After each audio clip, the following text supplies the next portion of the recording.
we can jump into DFP afterwards if there's any questions. Does that sound good? Sure. Cool. So when you log in, it is going to default you over to Campaign Manager, but just click Inventory Manager, and it'll bring you to a list of all of the ALM publishers here. If you need to create a new publisher, I have to do that at this time, but after that, you can manage everything from start to finish. So I'm just going to use California Recorder as an example. So the publisher level is essentially just like the entity that controls all of the settings for the newsletter. So up here you'll see that the primary IAB category is law, government, and politics. You see the CNAME and the primary domain, and I think across the board we just are using ALM.com for everything. The other information that's up here, you'll see a last updated date, so that's really handy if, you know, you're seeing something weird. You can just come in here and see on all of the different levels when the last time like that specific publisher or newsletter was updated. When you edit the publisher, this is where you'll control fallback ads and blocking, and that's really what's most important for you guys. The information up here doesn't change. If you change email service providers, which I don't think you're going to do, since I think you just switched to sail through, let me know and I can change that for you, because that does control how the tags are populated, so it is pretty important. You can also control the email contact, so this is everyone who should be notified on those activation emails. So all you have to do is type in the email address and click tab, and then the email address or the user is added there. Sorry. Yep. I'm logged in on a separate screen here, and I'm just trying to follow along. My screen looks a little bit different than yours, so I want to make sure we understand how you got exactly where you did. Right. Okay. So, like, what does your screen look like?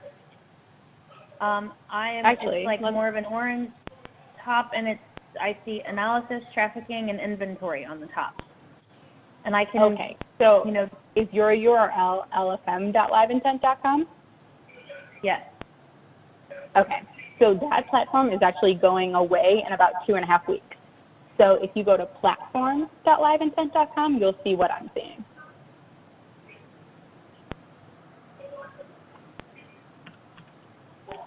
Sorry, I didn't make that clear up front. And is my same login work there? Yep, same login. It's just really the front-end user experience that's changing. All of the campaigns, all of the tags or anything, it all pulls from the same back-end server, so you don't have to worry about anything like that. So on that activation email section you were just on, is that edited by publisher, or is it as a whole as ALM? It is by publisher. Oh my. Yeah. So I know that like Rob was removed last week. So we have to go into every publisher and add Rob back to the activation email? I already did. Oh. He's right here. Okay. Thank you. Yeah. No problem at all. Yeah, it adds them in alphabetical order, as you can see here. So Rob will be in the middle. Okay, so the way I got there, I went to Inventory Manager. It populates all of the publishers. I click the publisher I need to go to, and then it takes you to the publisher. The publisher information is all at the top here. You can edit,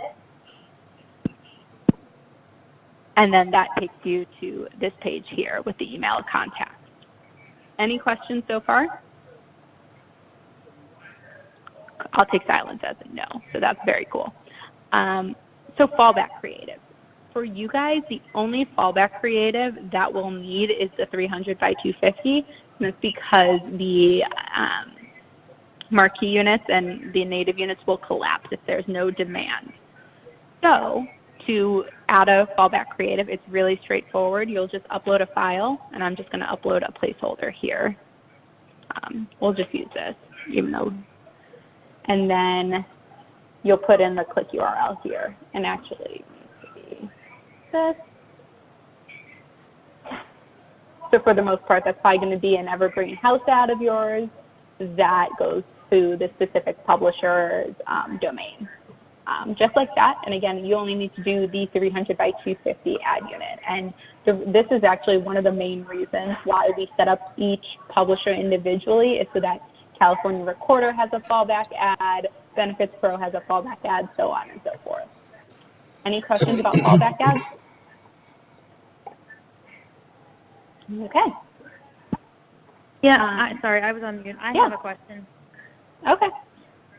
This might be obvious to some of the ad ops people on the phone, but I'm curious what the difference between a fallback ad and a backfill ad is. Like, what is the purpose of the fallback? Yep. Okay, so fallback is basically the very bottom of the barrel. So we backfill 100% of the inventory in the U.S., Canada, and the U.K. But the important thing to remember is that our ads serve dynamically based on a whole bunch of characteristics, one of which is the IP address of the user on the open. So if you happen to be on vacation in your nice ocean hut in Bora Bora, we might not actually have a backfill ad for that specific open. We are constantly adding more inventory, especially internationally through our demand-side partners, but there's still the chance that there's no paid ad, you guys don't have anything running on the direct sold side, so that's when this fallback creative serves. The fallback creative has no other targeting, so that's how it's different from a house creative. So you might run a house creative that says we want to target, these cities, we want to target iPhone users because we have a new app for a specific publisher. All of these things, those are house ads because you need some other targeting, or maybe they actually have a CPM that you want to serve them at. Fallback creatives have no CPM, so they serve when there is literally nothing else and there is no targeting. It is just the image and the click URL. Does that answer your question? Okay, cool. Yep. So this next section is demand blocking. This is your blacklist. So really the advertisers you don't want serving on your newsletters. If you already have a domain blacklist from display, all you have to do is click liventent Exchange advertisers. It is already defaulted to blacklist, and then you just can paste in that list here. So it's just the domain. So there's no HTTP, there's no www, there's no, if it's like a US site, you don't need us.bmw.com. You would just block bmw.com. Does that make sense?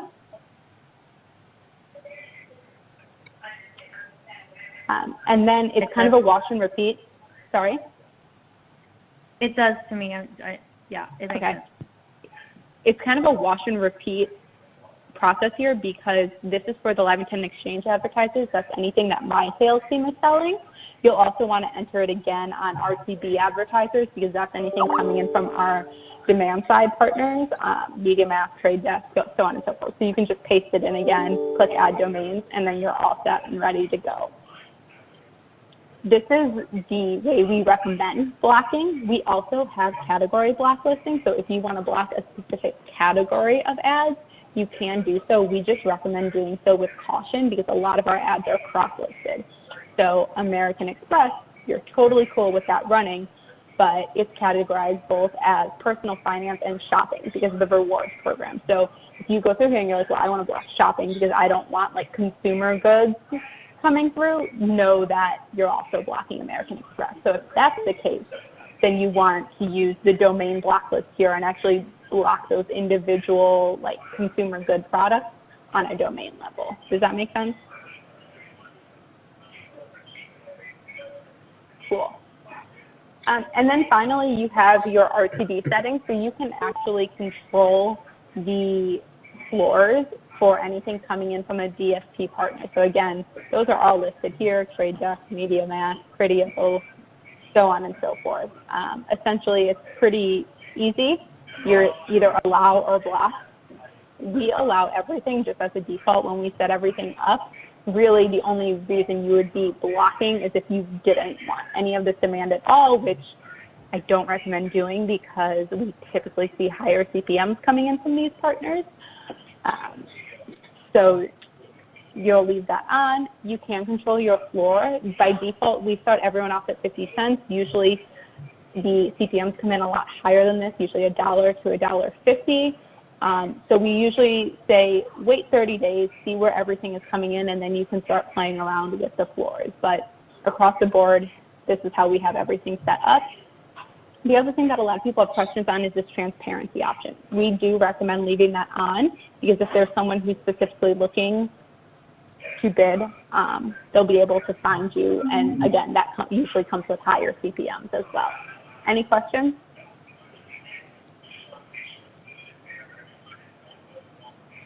Cool. So once you've done all of that, you can save and exit. You can never have to touch it again unless you want to add something to the block list. Switch out the fallback creative. You're all set and ready to go.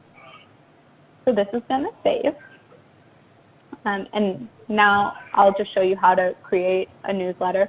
It's really pretty straightforward. You click Create Newsletter. You'll name the newsletter, however you want to name it. You'll categorize it.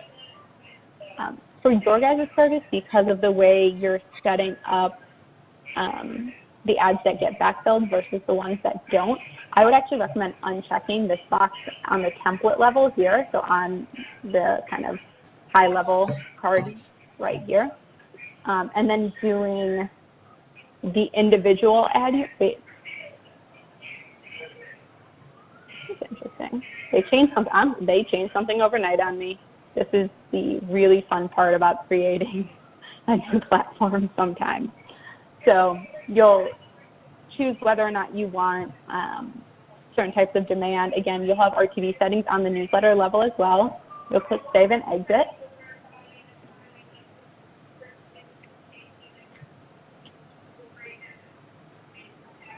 And then you'll see your newsletter here. You can click Edit. Oh, that's new. So what you should be able to do is create tags. But truly, they changed this last night, and it looks like there might be an issue. Can you try creating a newsletter? Can you try creating a newsletter and tell me if it lets you create ad slots? Okay, so we can come back to this because this is not working the way I want it to. Oh, here we go. So once you create that newsletter, you'll click into it here. So again, just like we clicked into the publisher, we'll click on test. And then it'll take you to this page here. You'll see the newsletter details, who it was created by, who it was last updated by. Again, you have the ability to edit. So you can change the name. You could change any of your RTB settings. They're going to inherit from the publisher level. So really, you're just saying, I want something different than the publisher. And then here, you can create ad slots. So it's as simple as naming your ad slot. The way we name it is the name of the newsletter. So in this case, that's test, the size of the ad unit, and then if there's more than one of those size ad units in the newsletter, we add the number. So 1, 2, 3, so on and so forth. And then your ad type, so marquee, that's the marquee unit. Fixed ratio is any size that you see here, or a custom size if you want to. The important thing to keep in note is that we do not backfill on custom units. So we only backfill on the sizes you see here: 300 by 250, 728 by 90, 160 by 600, and 300 by 600. And then you can decide if you're going to allow the exchange. So you do allow the exchange on your 300 by 250, so you'll actually uncheck this box and then turn the exchange on. Everything else, you would just leave that box checked, and then that will make sure that you don't have backfill demand coming into that particular ad unit. So then you save and exit, and then that's just wash and repeat to create the ad unit. Any questions?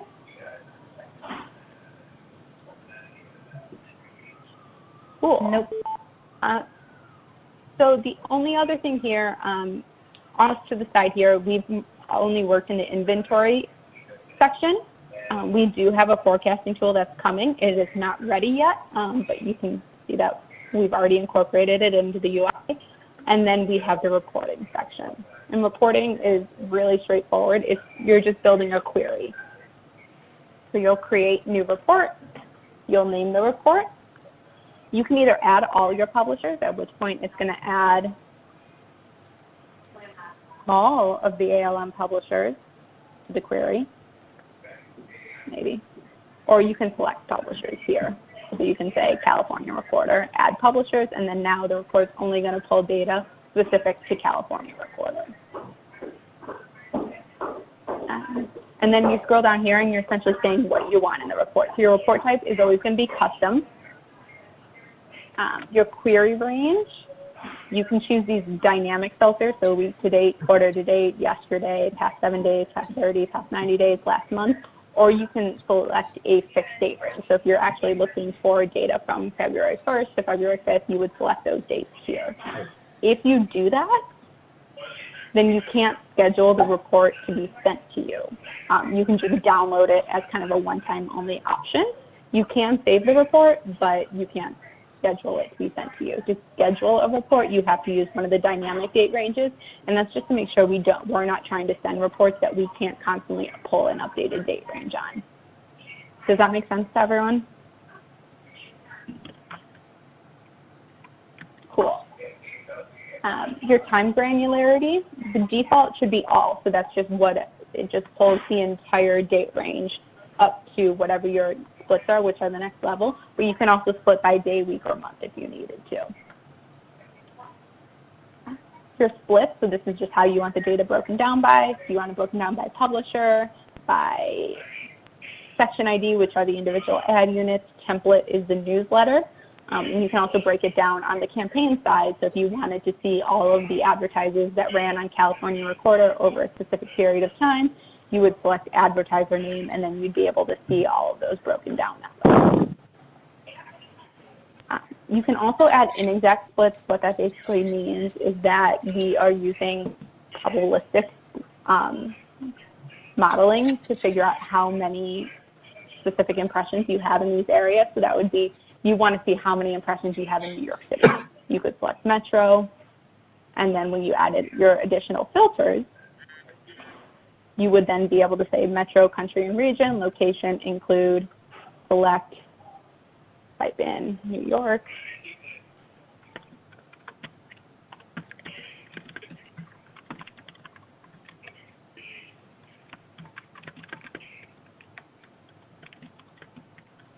And then you have to be a little bit more patient than I am sometimes because it is querying against a lot of different metros, so it might take a second to load. And then you would just add the option there, and then you'd filter, defiltering for that specific reason. An exact split not required, so it's really only that split, so like advertiser name or by ad unit, and filters are optional as well, and you see all of those options here. The one filter that is really important to remember is demand type, because if you're pulling any stats related to what we're backfilling for you, you want to make sure that you're only including demand type equals default the exchange. So that way none of the metrics around your direct sold or house ads will be incorporated into the report. And then finally, you just select your metrics. You can leave them all selected. You can clear them all out and only select impressions and publisher revenue if you want, whatever you need to do here. You need to have at least one metric selected to move forward, though, and download the report. So once you do your metrics, you can download your report or save your report. It's completely up to you. If you download the report, I find that's really helpful to spot check to make sure that's what I want in my report, and then I save it. But you also have the option to schedule a report. So to schedule a report, you just click that link. You choose your delivery frequency, daily, weekly, or monthly. On weekly or monthly, you choose a day of the week or a day of the month that you want it delivered. You choose your delivery duration. So the purpose of the delivery duration is that what we found in our old UI is people were scheduling massive reports. So think of quarter to date or year to date reports, and then they weren't actually using them. So they were moving on to new roles, they were no longer with the company, but they weren't deleting these old reports out. And what that caused was essentially a backlog in our system to where reports weren't going out on time. So we designed this so that you can say, okay, I want this report to start today, the 7th, and I'm going to set it through the end of the year. That way, well, I did that backwards. That way, should you move on to a different role, you're no longer working on this account, whatever the case may be, come December 31st, we're no longer sending that report to you. And then all you have to do towards the end of the year is reset this report, set these dates forward a little bit, and then we're all set and ready to go, and we don't have any issues. The final thing here is just your delivery time. Just what time do you want to see that report in your inbox, morning, afternoon, or evening? It's going to automatically opt the user who's creating the report in as a recipient. You can add additional recipients here. So you can say, I want all of these people to get the report too. But there at least has to be one recipient. So what you could do is say, I only want to send this report to Alex, and I'm going to uncheck myself, but I'm going to be able to control that report. And that's really handy if you want to send something to a salesperson or someone else, in the company, but you don't want them to be able to like edit the report or anything like that. You can just set it up like that, and then save the report.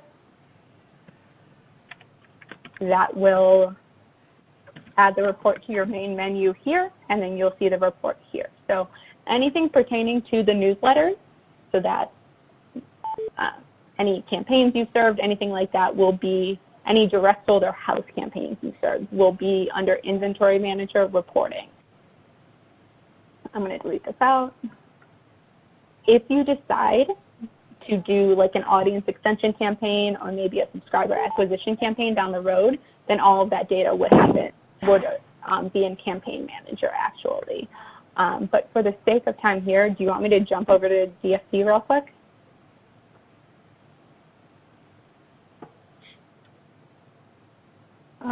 Or are you guys good to go on that front? It's really not a whole lot of difference in what you're currently doing, probably.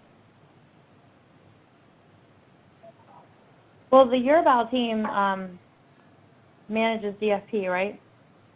Yeah. Yeah, so unless they want to speak up here and if they need it, feel free. I would guess they're probably very familiar with the DFP side of things. Yeah. They actually worked on, I don't know if it's the same team, but we actually worked with Yorbo to build the DFP integration, so they are probably masters at it. Yes, absolutely. That's okay. Okay. So that's really all I have for you guys today. Any questions? Just general liventent questions, anything like that? I know Brittany sent over the tags this morning, so you should be all set on that front. Yeah, I'm going through those now. I guess I have a question about, you walked us through setting up the inventory, but I'm still using the questionnaire for you guys to set up inventory, correct, until we get through, and then any new brands or new units we'll set up later on our own? Yeah, it's up to you. We can, if there's always a lot, we can always help you out, but really the point of this new UI was to make it so that you could manage that on your own and kind of just add tags where you needed it. The old UI wasn't as user-friendly, so that's usually why we would handle things like that. But yeah, whatever you need help with, just feel free to let us know. And then once we add those, let's say we add a new publisher down the line, the sync that happens every day is what will eventually add that into the DFP system? Yeah, once the tags are activated, though. We don't sync over any inactive tags. So what you see now in DFP should only be what has previously been activated up and until now. And then essentially as you activate those tags, they turn active in our system, then that's what triggers the sync into DFP. Okay.